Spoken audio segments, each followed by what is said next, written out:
Hello and welcome to all our viewers in Nigeria and around the world to Global TV News Circle live in the nation's capital, Abuja. I am Fauziya Lukman.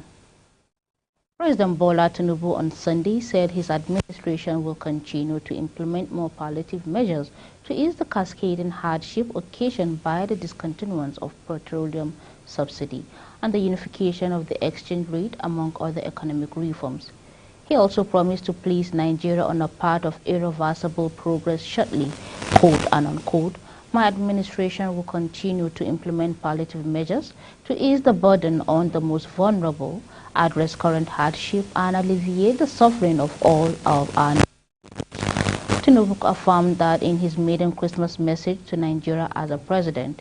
In a personally signed statement released by the State House, the President says the Presidency acknowledged that the past 6 months of the administration has been a time of transformation and relentless change in the country.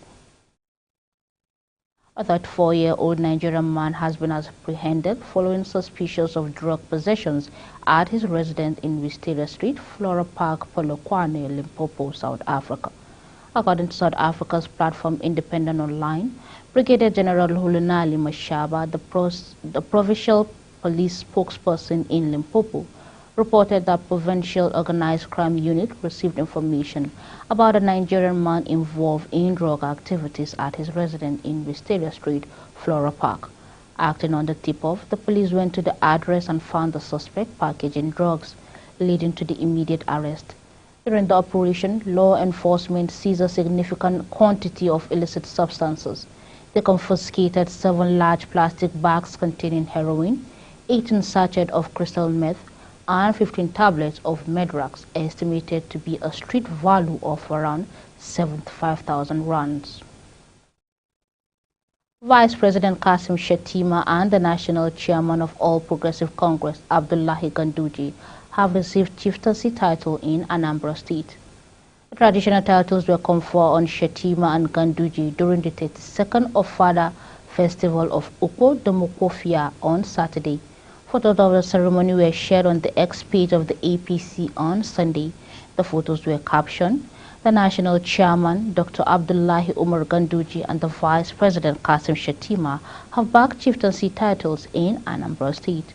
The titles were conferred on the two leaders by the Royal Highness Igwe Dr. Robert C. Eze Okofi VI during the 32nd Ofala Festival of the Uko Demokofia on Saturday, sponsored by Prince Arthur Eze, the Governor of Imo State, Hope Uzodinma, Deputy Speaker, House of Representatives Benjamin Kalu, IGP Kayode Egbetokun, and some members of the National Working Committee (NWC) were present at the ceremony.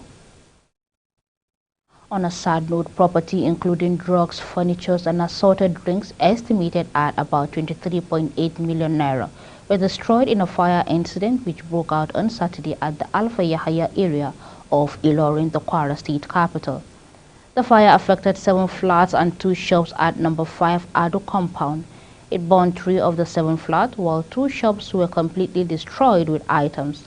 Head of Media and Publicity, Kwara State Fire Service, Hassan Adekunle, confirmed the incident, adding that men of the fire service worked excellently to minimize the damage caused by the fire. Total estimate property saved in the fire is 47.4 million naira, and the total estimate property loss is 23.8 million naira. The director of Kwara State Fire Service, Prince Faladi John Olumuyiwa, urged the citizens to always cultivate the habit of switching off their electricity appliances even before bedtime, as this would help to prevent the chances of outbreaks in various homes, offices, and also helps to reduce it drastically.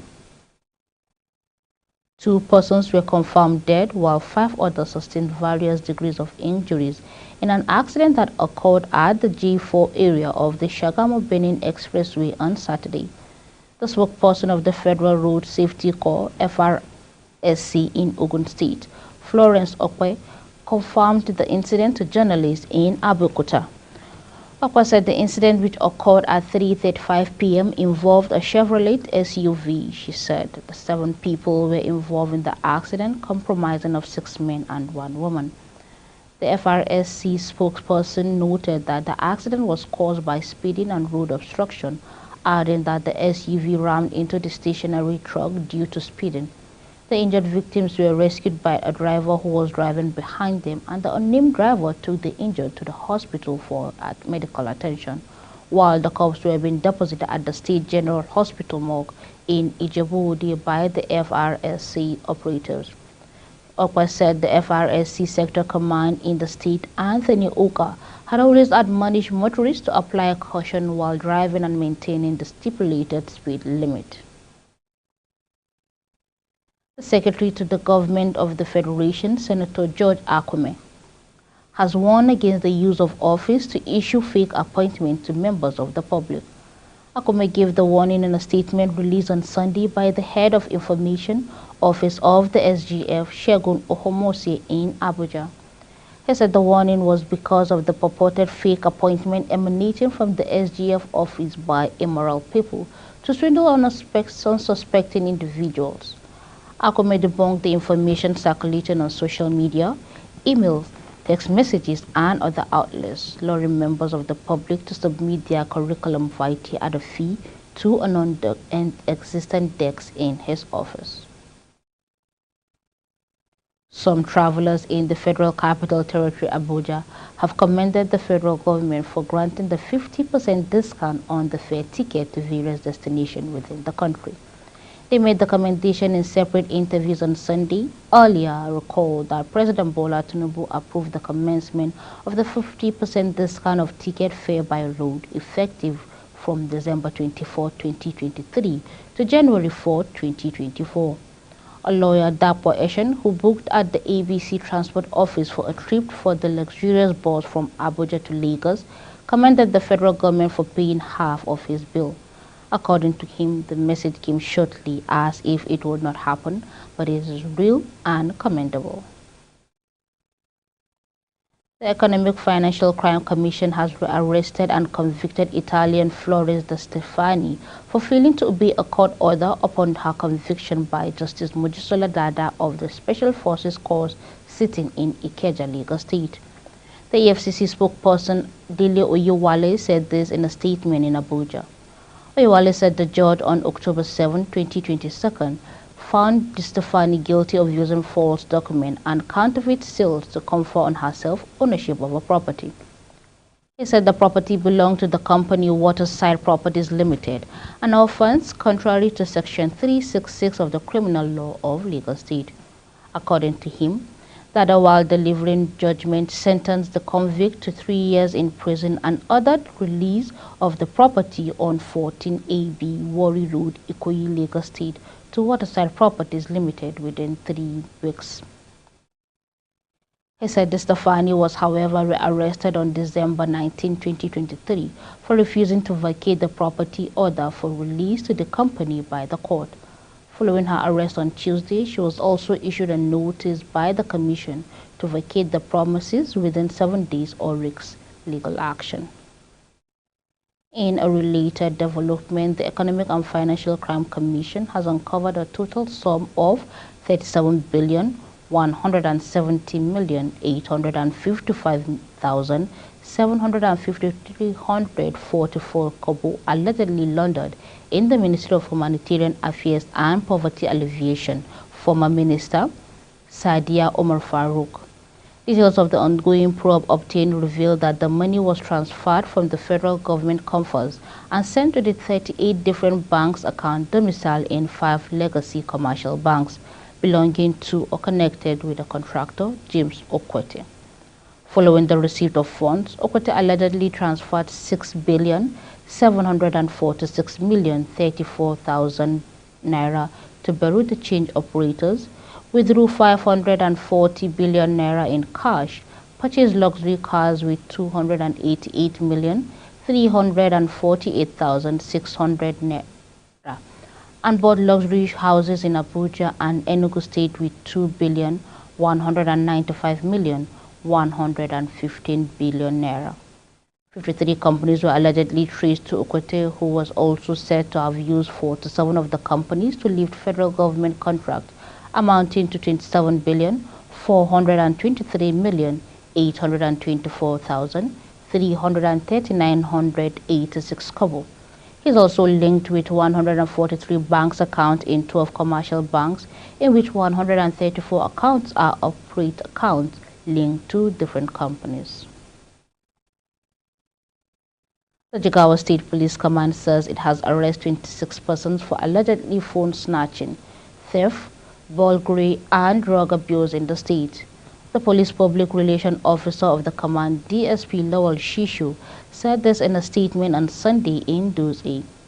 He said the arrest was sequel to the series of raids between December 18th and December 19th in 4 local government areas of the state.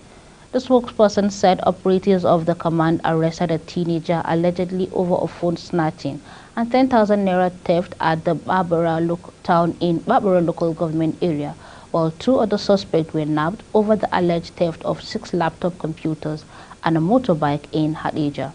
Shishu said the police recovered a motorcycle wrap of cannabis sativa and a number of narcotic substances, among others, during the raid. The Lagos State government has issued a warning to landlords and community development association leaders, requesting that they promptly abide by the government's directive that all interlinked roads must be accessible within the state during the Christmas and New Year season. This was disclosed in a statement by the Public Relations Officer Lasman Adebayo Taufik on Sunday. According to the statement, the government's will to create a safe and secure environment is seriously threatened by those who are acting against the street gate laws. Taufik quoted the agency acting general manager Bakari Oki saying that the policy street gates were designed to make it simple for residents and other road users in the state to access them.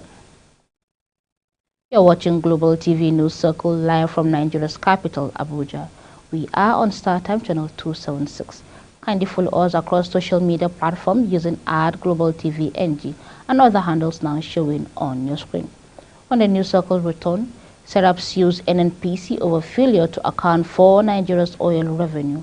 The news continues shortly with details of these and more stories right after this short break. Please stay with us.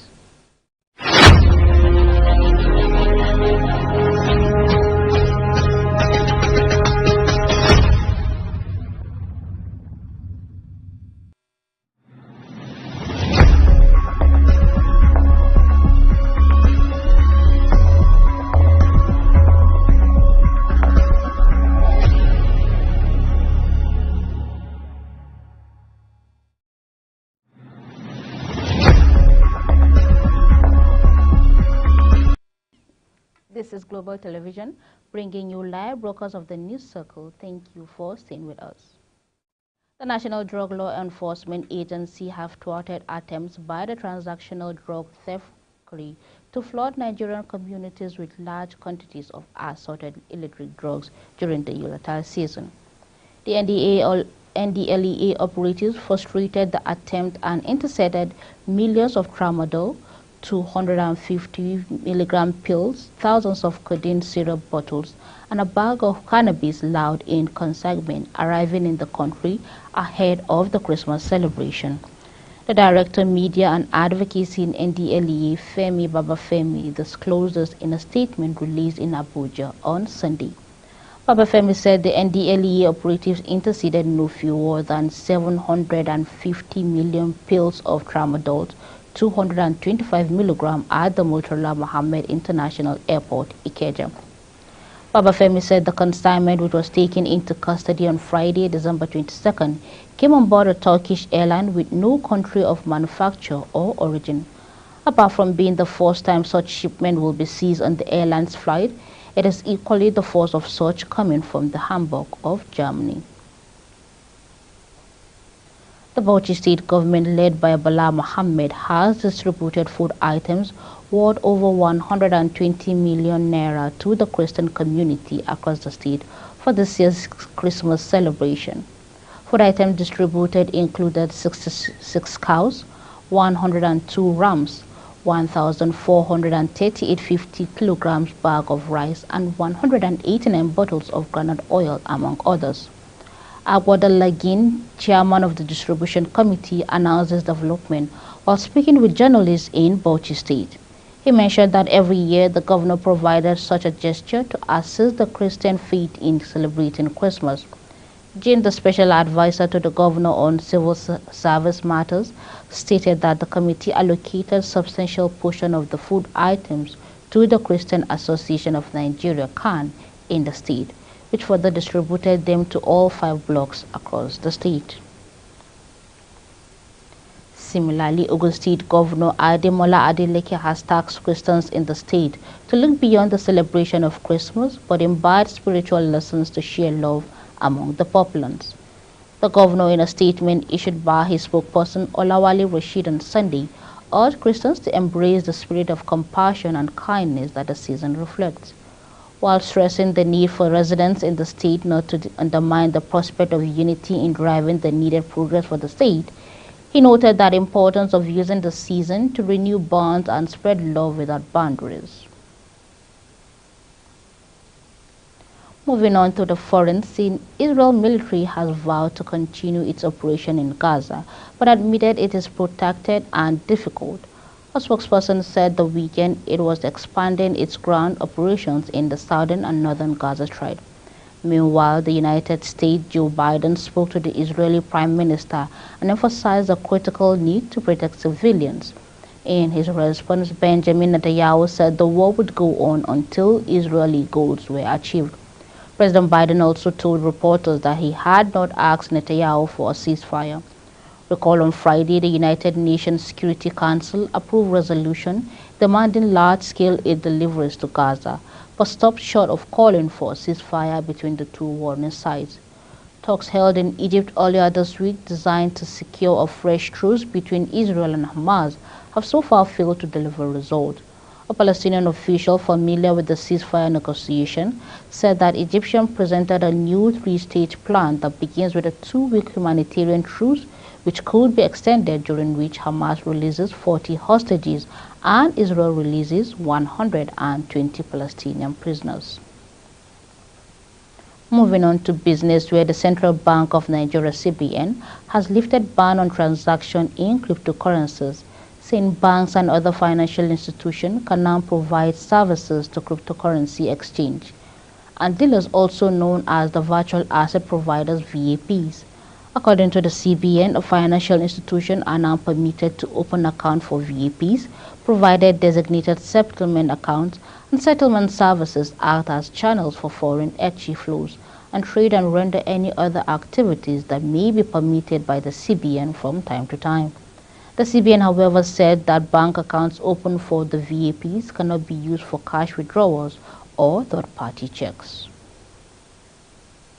The Economic Community Right and Accountability Project has filed a lawsuit against the Nigerian National Petroleum Company Limited for failing to disclose details of Nigeria's daily oil production, exportation, and revenue since the removal of fuel subsidy in May 2023. The organization announced on Sunday in a suit filed at the Federal High Court in Abuja. Serap is seeking an order to compel NLPC to disclose the number of barrels of oil Nigeria produces or exports daily, as well as the total revenue generated from oil production since the subsidy was removed. Former Central Bank of Nigeria Governor Sunusi Lamido Sunusi recently alleged that NNPC is failing to remit enough foreign exchange into Treasury despite the removal of fuel subsidy, and asks where the money is, while Serap argues that Nigeria have the right to know the details of country's oil production and revenue, stating that transparency would ensure that revenues generated from Nigeria's daily oil production and exportation are not diverted into private pockets.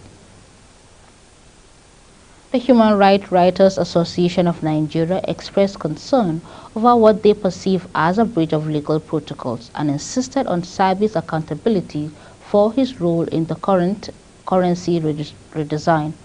According to the association, the special investigator on the Central Bank of Nigeria and related entities, Jim Obaze, revealed in his final report that the approval for the Naira design did not come from former president, but rather from Buhari's aide, Sabi Otunde Yusuf. Uriwa demanded the immediate arrest and prosecution of Tunde Sabiu for his role in the scandal, And in a related development, Urowa expressed serious concerns over the actions of the immediate past Minister of Aviation, Senator Hadi Sirika, concerning the Nigerian Air project. The Nigerian Liquefied Natural Gas Ship Management Limited has said that over 800 seafarers are aboard on the international sea-going vessel. The Managing Director, NSML, Abdulkader Ahmad, said this in Lagos during the induction of 50 cadets sponsored by the Nigerian Maritime Administration and Safety Agency, NIMASA, for the completion of their cadetship and award of Certificate of Competency. He added that seafarers were trained to the best standard where they could compete with other seafarers in the world. Speaking on the event, he explained that the ceremony was the induction program on NIMASA's Romania cadet training and capacity development. Lastly, on sport, Anthony Joshua continued his quest to return to the pinnacle of heavyweight boxing Sunday morning in Saudi Arabia as he battled his third win in 2023 in style. The former two-time unified heavyweight champion roared back to his best with a decisive fifth-round TKO victory over Otto Wallin at the Day of Reckoning event in Riyadh.